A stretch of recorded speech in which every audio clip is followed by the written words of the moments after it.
Hello बच्चों, चलिए आज का हमारा प्रश्न है, यदि a क्रॉस b बराबर 1,2 b, 4 1,6 b, 2 b, 6 a, 4 है तो a व b ज्ञात कीजिए। हमें यहाँ से a व b ज्ञात करना है। तो यहाँ से इस प्रश्न को करने हेतु हमारे पास यहाँ से हमारी मुख्य अवधारणा कार्य करेगी। मुख्य अवधारणा यहाँ से हम लेके चलेंगे, यदि हमें यहाँ से पद दिए गए हों, यहाँ यदि a कोई समुच्चय और b कोई समुच्चय, उनका कार्तीय गुणन हमें दिया गया तो a क्रॉस b परिभाषित होगा x, y के रूप में।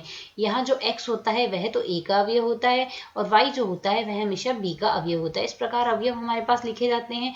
और यहाँ से यदि हम इसी की तुलना करके यदि देखें, हमारे पास a क्रॉस b प्रश्न के अनुसार क्या दिया गया है, a क्रॉस b हमें यहाँ से दिया गया है a, 2 b, 4 a, 2 b, 4 a, 6 b, 2 और b, 6 और b, 4 के रूप में यहाँ से हमें इस प्रकार के ये अवयव इस प्रश्न इसमें समुच्चय में दिए गए हैं कार्तीय गुणन में। यह आ गया। तो यदि अब हम यहाँ से देखें, इसमें हमारे पास a जो होगा प्रथम अवयव पर यदि देखें a, 2 को यदि हम ले तो a, 2 से स्पष्ट है हमारे पास जो a अवयव है वह तो a का है और जो 2 है हमारे पास समुच्चय b का अवयव है। ठीक इसी प्रकार यदि हम अगला पद देखें b, 6 तो b, 6 से स्पष्ट है b जो अवयव है वह समुच्चय a का है और 6 जो अवयव है समुच्चय b का है। इसी प्रकार a, 6 से स्पष्ट है हमारे पास a तो हमने पहले कह दिया था अवयव a का है और जो 6 जो है वह भी हमारे पास यहाँ से b का है।